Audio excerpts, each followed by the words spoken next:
불행한 노년은 어느 날 갑자기 시작되지 않습니다. 여러분께 처음으로 하나만 질문드리겠습니다. 요즘 하루를 떠올려 보면 말을 가장 많이 한 순간이 언제였나요? 누군가와 길게 대화를 나눈 기억이 선명하게 남아 있나요? 아니면 하루 종일 밥 먹을 때도, 텔레비전을 볼 때도, 잠자리에 들 때도 거의 말을 하지 않고 지내고 계신가요? 이 질문이 조금 불편하게 느껴지셨다면 지금 이 영상은 끝까지 들으셔야 합니다. 왜냐하면 노년의 불행은 몸이 아파서 시작되는 경우보다 조용해지는 하루에서 시작되는 경우가 훨씬 많기 때문입니다. 많은 분들이 이렇게 생각합니다.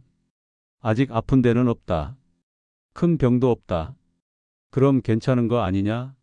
하지만 보고된 여러 사례를 보면 노년기에 가장 먼저 무너지는 건 몸보다 하루의 구조입니다. 아침에 눈은 뜨지만 딱히 할 일이 없고 누군가를 기다릴 이유도 없고 굳이 말을 꺼낼 필요도 없는 상태. 이 상태가 반복되면 사람은 점점 자기 자신과의 대화도 줄이기 시작합니다. 말이 줄어들면 생각도 줄어들고 생각이 줄어들면 하루가 빠르게 흘러가고 어느 순간부터는 하루를 기억하지 못하게 됩니다. 이게 바로 불행한 노년의 아주 조용한 시작입니다. 무섭게 들리시나요? 하지만 이 이야기는 공포를 주기 위한 이야기가 아닙니다. 오히려 지금 이걸 알아차렸다면 아직 충분히 바꿀 수 있다는 이야기입니다. 노년의 삶에서 가장 위험한 건 아무 일도 일어나지 않는 하루입니다. 기쁘지도 않고 슬프지도 않고 그냥 흘러가 버리는 하루. 이 하루가 쌓이면 몸은 멀쩡해 보여도 마음과 뇌는 서서히 움츠러들기 시작합니다. 그래서 오늘 영상에서는 노년을 불행하게 만드는 아주 일상적인 습관들, 너무 익숙해서 아무도 문제 삼지 않았던 선택들에 대해 차분히 이야기해 보려 합니다. 대단한 결심을 요구하지 않습니다. 큰 변화를 강요하지도 않습니다. 다만 이건 나도 하고 있네 하고 고개가 끄덕여지는 지점이 하나라도 있다면 그걸로 충분합니다. 다음 이야기에서는 왜 목적 없는 하루가 사람을 가장 빨리 지치게 만드는지, 그리고 왜 나이가 들수록 하루에 해야 할 일이 더 중요해지는지에 대해 구체적으로 이야기해 보겠습니다. 할 일이 사라진 하루가 사람을 가장 먼저 지치게 합니다. 노년의 삶을 이야기할 때 많은 분들이 이렇게 말합니다. 이제 좀 쉬어도 되지 않겠냐고. 평생 일했는데 이제는 아무것도 안 해도 되는 거 아니냐고. 이 말 충분히 이해할 수 있습니다. 젊을 때는 해야 할 일이 너무 많았고 쉴 틈 없이 살아왔으니까요. 그래서 은퇴를 하고 나면 처음에는 이 여유가 참 달콤하게 느껴집니다. 아침에 눈을 떠도 급하게 나갈 필요 없고 시계를 보며 서두를 이유도 없고 누군가의 지시를 기다릴 필요도 없습니다. 그런데 이 시간이 얼마나 지속되느냐가 아주 중요합니다. 보고된 여러 사례를 보면 문제가 되는 건 쉬는 날이 아니라 쉬는 날이 계속되는 구조입니다. 오늘도 쉬고 내일도 쉬고 모레도 특별한 계획이 없는 상태. 이렇게 하루가 흘러가면 처음에는 편안하지만 어느 순간부터 몸이 아니라 마음이 먼저 지치기 시작합니다. 이때 사람은 자기도 모르게 하루를 줄이기 시작합니다. 아침에 일어나는 시간이 조금씩 늦어지고 밥 먹는 시간도 대충 흘려보내고 하루를 정리하는 기준이 점점 사라집니다. 이 상태가 무서운 이유는 겉으로는 아무 문제가 없어 보이기 때문입니다. 아프지도 않고 큰 사건도 없고 그냥 조용할 뿐입니다. 하지만 바로 이 조용함 속에서 사람은 자기 존재감을 잃기 시작합니다. 오늘 내가 무엇을 했는지 떠올리기 어렵고 누군가에게 필요한 역할을 했다는 느낌도 없고 하루가 끝났을 때 남는 감정이 없습니다. 이때부터 하루는 기억되지 않는 시간이 됩니다. 기억되지 않는 시간이 쌓이면 사람은 자기 삶을 돌아보지 않게 됩니다. 돌아보지 않는 삶은 방향을 잃기 쉽습니다. 그래서 많은 분들이 이 시기에 이런 말을 하게 됩니다. 요즘은 하루가 왜 이렇게 빨리 가는지 모르겠다고. 이 말은 시간이 즐거워서 빨리 가는 게 아니라 기억할 장면이 없어서 빠르게 사라지고 있다는 신호일 수 있습니다. 노년의 삶에서 가장 먼저 필요한 건 큰 목표가 아닙니다. 거창한 계획도 아닙니다. 단 하나, 오늘 해야 할 일이 있는 하루입니다. 그 일이 대단할 필요는 없습니다. 아침에 나가서 같은 시간에 같은 가게에서 신문을 사는 일이어도 좋고 정해진 시간에 누군가에게 안부 전화를 거는 일이어도 좋습니다. 중요한 건 그 일이 하루의 중심이 되어주는지입니다. 이 중심이 생기면 사람은 자연스럽게 시간을 관리하기 시작합니다. 언제 일어나야 하는지, 언제 나가야 하는지, 언제 쉬어야 하는지가 몸에 다시 새겨집니다. 이 구조가 몸보다 먼저 마음을 안정시킵니다. 마음이 안정되면 몸도 그 뒤를 따라옵니다. 반대로 아무것도 하지 않아도 되는 하루는 몸을 쉬게 하는 것 같지만 실제로는 몸과 마음을 함께 느슨하게 풀어버립니다. 이 느슨함이 오래 지속되면 사람은 다시 움직일 힘을 잃게 됩니다. 그래서 노년의 건강을 이야기할 때 운동보다 먼저 하루의 구조를 이야기해야 하는 이유가 여기에 있습니다. 몸을 움직이기 전에 하루를 움직이게 만드는 이유가 필요하기 때문입니다. 다음 이야기에서는 이 하루의 구조가 무너질 때 사람이 가장 먼저 끊어버리는 것, 바로 사람과의 연결에 대해 조금 더 깊이 이야기해 보겠습니다. 사람을 만나지 않게 되는 순간 노년의 속도는 급격히 느려집니다. 하루에 할 일이 줄어들면 그 다음으로 자연스럽게 줄어드는 게 있습니다. 바로 사람을 만나는 횟수입니다. 처음에는 의식적으로 줄인 게 아닙니다.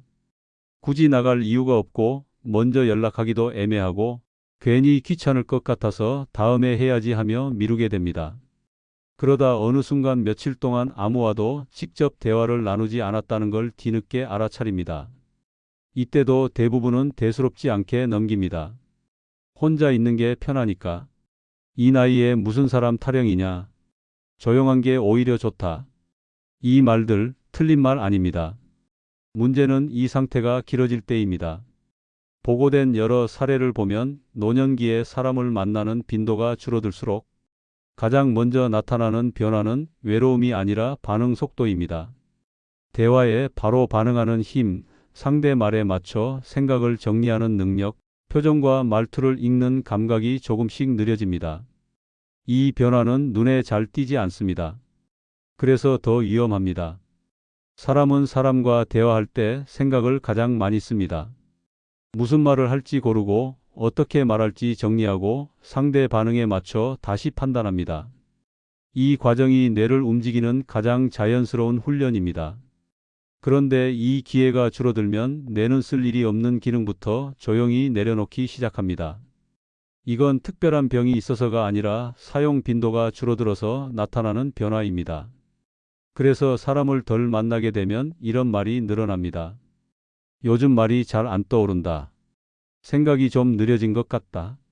사람 만나면 괜히 피곤하다. 이 반응을 나이 탓으로만 돌리기 쉽지만 실제로는 사람과의 상호작용이 줄어든 결과일 가능성이 큽니다. 여기서 중요한 점 하나가 있습니다. 사람을 많이 만나라는 이야기가 아닙니다. 사교적으로 변화라는 말도 아닙니다. 정기적인 연결이 필요하다는 이야기입니다. 한 달에 한 번 크게 만나는 것보다 일주일에 한 번 짧게라도 얼굴을 보는 게 훨씬 도움이 됩니다. 시간이 길 필요도 없고 대화가 깊을 필요도 없습니다. 같은 시간, 같은 장소, 같은 사람. 이 반복이 몸과 마음의 리듬을 만들어줍니다. 사람은 리듬이 있을 때 안정됩니다. 노년기에 이 리듬이 사라지면 시간 감각부터 흔들리기 시작합니다. 요일이 헷갈리고 며칠이 지났는지 잘 모르겠고 하루가 길게 늘어지거나 너무 빨리 사라집니다. 이때부터 삶은 흐름이 아니라 정체된 느낌으로 바뀝니다. 그래서 노년의 건강을 이야기할 때 운동, 식사, 수면보다 사람과의 연결을 같이 이야기해야 합니다. 몸을 움직이는 이유도, 밖으로 나갈 이유도, 하루를 정리할 이유도 결국은 누군가와의 연결에서 만들어지기 때문입니다. 다음 이야기에서는 이 연결이 끊기기 시작할 때 사람이 가장 먼저 놓아버리는 것, 바로 자기 관리와 자기 존중감에 대해 조금 더 깊이 이야기해 보겠습니다. 스스로를 돌보지 않게 되는 순간 삶은 빠르게 닳기 시작합니다. 사람을 덜 만나게 되면 그 다음으로 나타나는 변화가 있습니다. 겉으로는 잘 드러나지 않지만 안쪽에서 조용히 진행되는 변화입니다.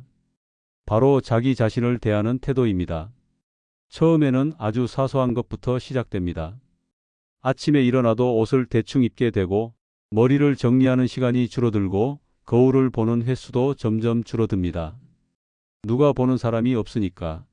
굳이 신경 쓸 필요 없으니까. 이 생각이 아주 자연스럽게 자리 잡습니다. 그런데 이 변화가 무서운 이유는 단순히 외모의 문제가 아니기 때문입니다. 사람은 자기 자신을 어떻게 대하느냐에 따라 하루를 버티는 힘이 달라집니다. 보고된 여러 사례를 보면 노년기에 자기 관리를 내려놓기 시작한 분들일수록 생활의 리듬이 빠르게 무너지는 경향이 나타납니다. 정해진 시간에 일어나는 게 힘들어지고 식사 시간도 흐트러지고 하루를 정리하는 기준이 점점 사라집니다. 이때도 많은 분들이 이렇게 말합니다. 이 나이에 뭘 그렇게 신경 쓰냐? 편하면 된 거지. 하지만 문제는 이 편안함이 몸과 마음을 동시에 느슨하게 만든다는 점입니다. 자기 자신을 돌보는 행동은 남을 위해서가 아니라 자기 자신에게 신호를 보내는 행위입니다. 나는 아직 나를 챙길 가치가 있다. 나는 오늘도 하루를 살고 있다. 이 신호가 사라지면 사람은 자기도 모르게 자기 삶을 뒤로 미루기 시작합니다. 밥도 대충 때우게 되고 몸이 불편해도 그냥 그러려니 하게 되고 아파도 병원 갈 필요 없다고 넘깁니다. 이 선택들이 하나하나는 크지 않아 보입니다. 하지만 이게 쌓이면 몸은 점점 관리받지 못하는 상태가 됩니다. 마치 정기적으로 점검받지 못한 기계처럼 겉으로는 돌아가지만 안에서는 마모가 진행됩니다. 특히 노년기에 자기 관리가 중요한 이유는 누군가 대신 챙겨주지 않기 때문입니다. 젊을 때는 일, 가족, 책임이 강제로 리듬을 만들어주지만 노년기에는 이 리듬을 스스로 만들어야 합니다. 이걸 포기하는 순간 하루는 아무 기준 없이 흘러가기 시작합니다. 그래서 자기 관리는 꾸미는 문제가 아니라 삶의 구조를 지키는 문제입니다. 아침에 같은 시간에 일어나고 밖에 나갈 때 옷을 고르고 식사 시간을 정해두는 것. 이 행동들은 몸을 위한 것 같지만 사실은 마음을 붙잡아주는 역할을 합니다. 자기 자신을 아직 끝나지 않은 사람으로 대하는 태도. 이 태도가 유지될 때 사람은 노년기에도 삶의 중심을 잃지 않습니다. 다음 이야기에서는 이 모든 흐름이 이어졌을 때 노년의 삶이 어떤 방향으로 갈리는지 그리고 지금부터 무엇을 붙잡아야 하는지에 대해 마지막으로 정리해 보겠습니다. 노년의 삶은 바뀌지 않는 게 아니라 조용히 굳어집니다. 지금까지 이야기를 차분히 따라오셨다면 이쯤에서 이런 생각이 드실지도 모릅니다. 내 얘기 같긴 한데 그렇다고 뭘 크게 잘못한 것도 아닌 것 같고 이미 이렇게 살아온 시간이 너무 길어 보인다는 생각. 이 감정 아주 정상입니다. 노년의 삶이 힘들어지는 이유는 어느 날 갑자기 무너져서가 아닙니다. 큰 사건이 있어서도 아니고 한 번의 선택이 잘못돼서도 아닙니다. 대부분은 아무 일도 일어나지 않는 하루가 조용히 반복되면서 시작됩니다. 할 일이 줄고 사람을 덜 만나고 나 자신을 덜 돌보게 되는 흐름. 이 흐름이 눈에 띄지 않게 조금씩 굳어가는 겁니다. 그래서 노년의 삶은 망가진다기보다 굳어간다는 표현이 더 정확합니다. 문제는 굳어가는 과정이 너무 조용해서 스스로도 잘 느끼지 못한다는 점입니다. 아직 아프지 않으니까, 아직은 괜찮은 것 같으니까, 내일 하면 되니까, 이 생각들이 모여 오늘을 그냥 넘기게 만듭니다. 하지만 오늘을 그냥 넘기는 시간이 길어질수록 사람은 점점 자기 삶의 중심에서 멀어지게 됩니다. 중요한 건 지금 이 영상을 보고 계신 시점입니다. 이걸 보고 있다는 건 아직 마음 한쪽에 놓치고 싶지 않은 게 남아 있다는 뜻이기 때문입니다. 노년의 삶을 바꾸는데 거창한 결심은 필요하지 않습니다. 새로운 인생을 시작할 필요도 없고 대단한 계획을 세울 필요도 없습니다. 오히려 다시 붙잡아야 할 건 아주 단순한 것들입니다. 하루에 하나라도 정해진 일이 있는지, 일주일에 한 번이라도 사람을 만나는지, 오늘 내가 나를 조금이라도 챙겼는지, 이 세 가지만으로도 삶의 방향은 충분히 달라질 수 있습니다. 노년의 건강은 운동이나 약보다 먼저 삶의 구조에서 결정됩니다. 어떻게 하루를 시작하고 누구와 연결되어 있고 나 자신을 어떤 존재로 대하고 있는지 이 구조가 무너지면 몸과 마음은 아무리 애써도 따라오기 어렵습니다. 반대로 이 구조가 유지되면 완벽하지 않아도 삶은 쉽게 무너지지 않습니다. 그래서 오늘 이 영상에서 꼭 하나만 기억하셨으면 합니다. 지금의 삶이 조금씩 굳어가고 있다면 그건 끝이 아니라 신호라는 점입니다. 아직 늦지 않았다는 신호. 아직 손댈 수 있다는 신호입니다. 내일을 바꾸려 애쓰지 않아도 됩니다. 다음 달을 계획하지 않아도 됩니다. 다만 내일 아침을 조금 다르게 시작해 보시면 됩니다. 정해진 시간에 일어나고 밖으로 한번 나가고 누군가에게 안부 한마디 건네는 것. 이 작은 움직임이 삶의 속도를 다시 천천히 흐르게 만듭니다. 노년의 삶은 다시 젊어지는 게 목표가 아닙니다. 다시 사라지는 느낌을 되찾는 것, 그게 가장 중요한 목표입니다. 오늘 이야기가 그 첫 단추가 되었기를 바랍니다. 끝까지 함께해 주셔서 진심으로 고맙습니다.